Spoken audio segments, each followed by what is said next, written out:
जय हिंद। स्वागत है आप सभी का आपके अपने YouTube चैनल जैकपुर पे।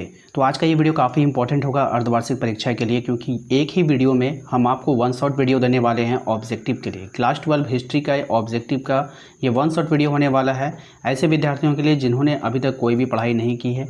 उन्हें लगता है कि केवल एक वीडियो देख करके मेरी तैयारी हो जाए, तो ये वीडियो आपके लिए काफ़ी इंपॉर्टेंट होने वाला है।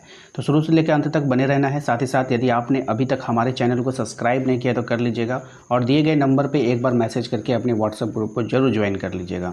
तो चलिए शुरू करते हैं। हम देखते हैं हमारा पहला सवाल कह रहा है कि भारतीय पुरातत्व का पिता किसको कहा जाता है। ऑप्शंस हो जाएगा आपका ए अलेक्जेंडर कनिंघम को। किसको कहते हैं? अलेक्जेंडर कनिंघम को कहते हैं। हमारा दूसरा सवाल है कि हड़प्पा सभ्यता में सर्वप्रथम किस स्थल की खोज की गई थी। तो हड़प्पा सभ्यता में सर्वप्रथम जो खोज किया गया था वो हड़प्पा का ही खोज किया गया था। ऑप्शन नंबर बी हो जाएगा। तीसरा सवाल है हमारा कि हड़प्पा सभ्यता के किस नगर में दुर्ग दीवार से घिरा हुआ नहीं मिला है। कौन सा नगर जो नहीं मिला है ये बताना है आपको। सही जवाब हो जाएगा आपका Lothal, option number C. Question number आते हैं 4 पे। कह रहा है सिंधु घाटी सभ्यता में विशाल स्नानागार के अवशेष कहाँ से प्राप्त हुए हैं। तो ये आपका प्राप्त हुआ है मोहनजोदड़ो से, ऑप्शन नंबर सी हो जाएगा। क्वेश्चन नंबर आते हैं हम लोग 5 पे। इसमें कहा गया है सिंधु घाटी सभ्यता में शिल्प उत्पादन का एक प्रमुख केंद्र था। अब ये जो प्रमुख केंद्र था ये है आपका चनहुदड़ो, ऑप्शन नंबर डी इसका यहाँ पे करेक्ट आंसर होगा। क्वेश्चन नंबर आते हैं 6 पे। इसमें कह रहा है मेसोपोटामिया के प्रलेखों में मेलुहा शब्द का प्रयोग किस सभ्यता के लिए किया जाता था। राइट आंसर हो जाएगा आपका हड़प्पा सभ्यता के लिए। क्वेश्चन नंबर 7 है आपका कि लोथल जो है वो कहाँ स्थित है। ये तो लोथल जो है वो कहाँ स्थित है, गुजरात में स्थित है। नेक्स्ट सवाल पे आते हैं। हमारा अगला सवाल है कि हड़प्पा किस नदी के किनारे स्थित है। अब ये जो हड़प्पा है ये रावी नदी के किनारे स्थित है, ऑप्शन नंबर ए हो जाएगा। अगले सवाल पे आते हैं। हमारा अगला सवाल है सिंधु घाटी। अगले सवाल में कहा गया है कि सिंधु घाटी के निवासियों को सोना कहाँ से प्राप्त होता था। तो ये लोग सोना प्राप्त करते थे कर्नाटक से। कहाँ से प्राप्त करते थे? कर्नाटक से। नेक्स्ट है आपका कि हड़प्पा सभ्यता में बंदरगाह का प्रमाण कहाँ से मिला है। अब ये जो हड़प्पा सभ्यता यहाँ पे बंदरगाह का प्रमाण लोथल से मिला है। नेक्स्ट सवाल पे आते हैं कि हड़प्पा सभ्यता का किस देश के साथ व्यापारिक संबंध नहीं था। ये जो था नहीं था, चीन से नहीं था, ध्यान रखना है। नेक्स्ट है आपका कि जुते हुए खेत के जो प्रमाण हैं वो कहाँ से मिले हैं। अब जुते हुए खेत के जो प्रमाण हैं वो मिले हैं आपके कालीबंगा से। कहाँ से मिला है? कालीबंगा से मिला है। क्वेश्चन नंबर आते हैं 13 पे। कह रहा है आपसे, ध्यान देना है। क्वेश्चन नंबर 13 पे आपसे कह रहा है कि हड़प्पा वासियों को लाजवर्द मणि कहाँ से प्राप्त होता था। अब हड़प्पा वासियों को लाजवर्द मणि जो प्राप्त होता था वो सौरथगुई से प्राप्त होता था, ऑप्शन नंबर सी हो जाएगा। नेक्स्ट चाहते हैं हम लोग कि क्षेत्रफल के अनुसार सिंधु घाटी सभ्यता का सबसे बड़ा नगर था। कौन सा नगर था? तो कालीबंगा। कौन सा था? Kalibangan, option number C. Next सवाल पे आते हैं कि हड़प्पा सभ्यता की लिपि की मुख्य विशेषता क्या थी। यानी कि हड़प्पा सभ्यता की जो लिपि थी उसका जो मुख्य विशेषता ये दाएं से बाएं की ओर लिखी जाती थी, ऑप्शन नंबर ए इसका करेक्ट आंसर हो जाएगा। नेक्स्ट है आपका कि अशोक के अभिलेख को सर्वप्रथम किसने पढ़ा था। काफ़ी अच्छा सवाल है, एग्जाम में कई बार आ चुका है। तो इसको पढ़ा था जेम्स प्रिंसेप ने सबसे पहले। नेक्स्ट आते हैं अगले सवाल पे। कह रहा है आपसे कि अभिलेखों में देवनाम पियदशी किस राजा को कहा गया है। सही जवाब हो जाएगा अशोक को। ठीक है। क्वेश्चन नंबर आते हैं 3 पे। इसमें कहा गया है कि बौद्ध और जैन ग्रंथों में कितने महाजनपद का उल्लेख है। तो 16 महाजनपद का उल्लेख है, ध्यान में रखना है। नेक्स्ट सवाल पे आते हैं। कह रहा है कि मगध महाजनपद की प्रारंभिक राजधानी कहाँ थी। तो ये हो जाएगा आपका राजगृह में। कहाँ पे थी?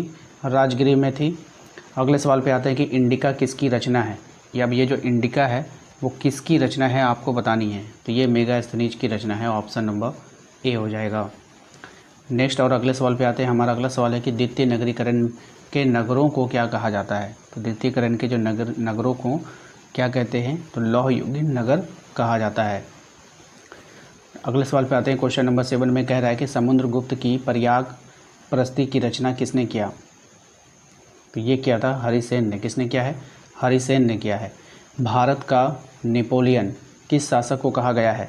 तो भारत का नेपोलियन कहा गया है समुद्रगुप्त को, ऑप्शन नंबर सी।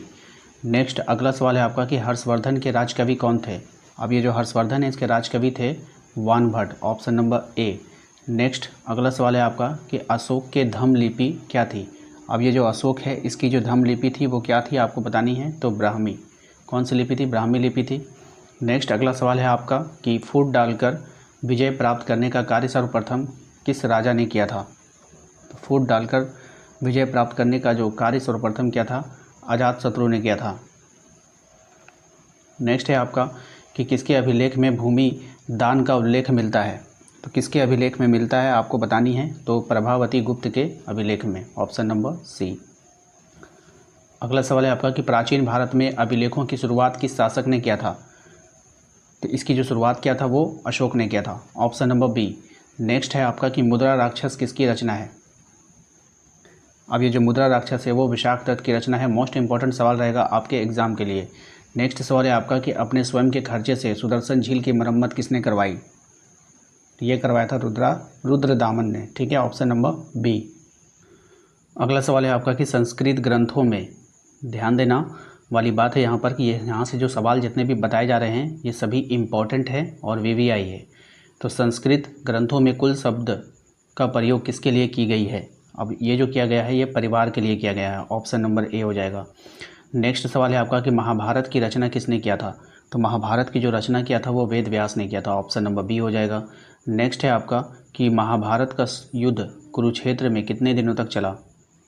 तो ये जो चला था 18 दिनों तक चला था। कितने तक चला था, 18 दिनों तक चला था। अगले सवाल पे आते हैं, क्वेश्चन नंबर 4, महाभारत कालीन समाज का स्वरूप कैसा था। तो ये जो स्वरूप था ये पितृसत्तात्मक स्वरूप था, ऑप्शन नंबर ए हो जाएगा। क्वेश्चन नंबर आते हैं 6 पे, इसमें कह रहा है कि मनुस्मृति में कितने प्रकार के विवाह का उल्लेख है। अभी जो मनुस्मृति है इसमें 8 प्रकार के विवाह का उल्लेख किया गया है। क्वेश्चन नंबर 6 पे आते हैं, कह रहा है आपसे दुर्योधन की माँ कौन थी। तो दुर्योधन की जो माँ थी आपको बतानी है, ये क्या थी, गांधारी। मानव के संपूर्ण जीवन को कितने भागों में बांटा गया है। तो मानव के संपूर्ण जीवन को 4 भागों में बांटा गया है। अगले सवाल पे आते हैं, क्वेश्चन नंबर 8 में कह रहा है कि महाभारत की रचना किस भाषा में हुई थी। तो महाभारत की जो रचना हुई थी वो हुई थी संस्कृत भाषा में, ऑप्शन नंबर ए। नेक्स्ट है आपका पुराणों की संख्या जो है वो कितनी है। तो पुराणों की संख्या जो है वो है आपका 18, ऑप्शन नंबर बी। अगले सवाल पे आते हैं, महाभारत का फारसी अनुवाद का नाम क्या है। तो महाभारत का जो फारसी अनुवाद है उसका नाम है Razmnama, option number A. Next है आपका मृच्छकटिकम के लेखक का नाम क्या है। इसके लेखक हैं शूद्रक, ऑप्शन नंबर ए। अगले सवाल पे आते हैं कि सांची जो है वो मध्य प्रदेश के किस ज़िले में स्थित है। सांची मध्य प्रदेश के किस ज़िले में स्थित है आपको बताना है, तो रायसेन में स्थित है, ऑप्शन नंबर बी। नेक्स्ट आते हैं आपका महात्मा बुद्ध का जन्म कहाँ पे हुआ था। तो महात्मा बुद्ध का जो जन्म हुआ था वो कहाँ पे हुआ था आपको बतानी है। सही जवाब हो जाएगा इसका लुबनी में, ऑप्शन नंबर ए। नेक्स्ट है आपका कि महात्मा बुद्ध को ज्ञान की प्राप्ति कहाँ पर हुई थी। तो महात्मा बुद्ध को ज्ञान की जो प्राप्ति हुई थी वो बोध गया में हुई थी, ऑप्शन नंबर डी हो जाएगा। अगला सवाल है आपका स्तूप किस धर्म से संबंधित है। अब ये जो स्तूप है वो कौन से धर्म से संबंधित है, तो बौद्ध धर्म से संबंधित है। महावीर स्वामी का जन्म कहाँ पे हुआ था। तो महावीर स्वामी का जो जन्म हुआ था वो हुआ था कुंडग्राम वैशाली में। कहाँ पे हुआ था, कुंडग्राम वैशाली में। श्वेतांबर एवं दिगंबर का संबंध जो है वो किस धर्म से है। तो इनका संबंध जो है वो जैन धर्म से है, ऑप्शन नंबर डी हो जाएगा। क्वेश्चन नंबर आते हैं 7 पे, इसमें कहा गया है कि जैन धर्म के 24वें तीर्थकर कौन थे। तो जैन धर्म का जो 24वां तीर्थकर था वो था आपका महावीर स्वामी। कौन था, महावीर स्वामी था, ठीक है। क्वेश्चन नंबर आते हैं हम लोग 8 पे। क्वेश्चन नंबर 8 में कहा गया है, बताइए कि महात्मा बुद्ध ने अपना प्रथम उपदेश कहाँ दिया था। तो सारनाथ में दिया था। कहाँ पे दिया था, सारनाथ में दिया था। क्वेश्चन नंबर 9 पे आइए, कह रहा है कि महात्मा बुद्ध के बचपन का नाम क्या था। तो महात्मा बुद्ध के जो बचपन का जो नाम था वो था आपका सिद्धार्थ, ऑप्शन नंबर बी हो जाएगा। क्वेश्चन नंबर आते हैं 10 पे, इसमें कह रहा है कि वीरशैव यानी कि लिंगायत आंदोलन के जनक कौन है। तो इनके जो जनक हैं वो हैं आपका वासबन्ना। कौन है, वासबन्ना। नेक्स्ट आते हैं अगले सवाल पे, कह रहा है आपसे महावीर स्वामी के बचपन का नाम क्या था। तो महावीर स्वामी के जो बचपन के नाम था वो था आपका Burdwan, option number B. Next है आपका महावीर स्वामी ने पार्श्वनाथ के सिद्धांतों में से कौन सा नया सिद्धांत जोड़ा। राइट आंसर हो जाएगा ब्रह्मचार्य, ठीक है, याद रखना है। अगला सवाल है आपका कि प्रथम बौद्ध संगीति किस शासक के काल में हुआ था। तो प्रथम बौद्ध संगीति जो हुआ था वो अजातशत्रु के शासनकाल में हुआ है। निम्न में से गौतम बुद्ध का जो शिष्य है वो कौन है आपको बताना है। तो गौतम बुद्ध का यहाँ पर जो शिष्य है वो हो जाएगा आपका आनंद एवं उपाली है, कश्यप है, शर्यपुत्र एवं गोधरा लायन है। इनमें से सभी हो जाएगा। क्या हो जाएगा? इनमें से सभी। पुराणों की संख्या कितनी? काफ़ी फेमस सवाल है, कई बार एग्जाम में आता है। तो 18 हो जाएगा, ऑप्शन नंबर बी। हीनयान पुस्तकों के किस भाषा में लिखी गई है। तो हीनयानी पुस्तकें जो लिखी गई है वो लिखी गई है आपका पाली भाषा में। कौन सी भाषा में लिखी गई है? पाली भाषा में लिखी गई है। क्वेश्चन नंबर आते हैं 17 में। कह रहा है कि गौतम बुद्ध को ज्ञान की प्राप्ति किस नदी के किनारे हुई थी। तो गौतम बुद्ध को ज्ञान की प्राप्ति जो हुई निरंजना के नदी के किनारे पे हुई थी। क्वेश्चन नंबर आते हैं 18 पे। इसमें कह रहा है आपसे कि तृतीय बौद्ध संगीति का आयोजन कहाँ पे हुआ था। तो तृतीय बौद्ध संगीति का जो आयोजन हुआ था वो पाटलिपुत्र में हुआ था, ऑप्शन नंबर बी में हुआ था। क्वेश्चन नंबर आते हैं 19 पे। कह रहा है आपका त्रिपिटक साहित्य किस धर्म से संबंधित है। त्रिपिटक साहित्य जो संबंधित है वो बौद्ध धर्म से संबंधित है। महावीर स्वामी की मृत्यु कहाँ पर हुई थी। तो महावीर स्वामी की जो मृत्यु हुई थी वो पावापुरी में हुई थी। काफ़ी अच्छा सवाल है और कई बार एग्जाम में ये सवाल देखने को मिला है। और इसके बाद जो सवाल है किसके शासनकाल में बौद्ध धर्म का विभाजन हीनयान और महायान संप्रदायों में हुआ था। तो किसके शासनकाल में हुआ था आपको बताना है। तो ये कनिष्क के शासनकाल में हुआ था, ऑप्शन नंबर बी इसका यहाँ पे करेक्ट आंसर हो जाएगा।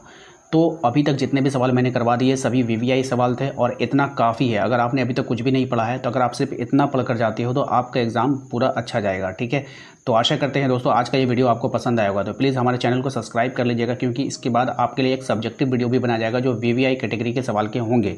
तो आप लोग सब्जेक्टिव वीडियो को भी देख कर जाना है।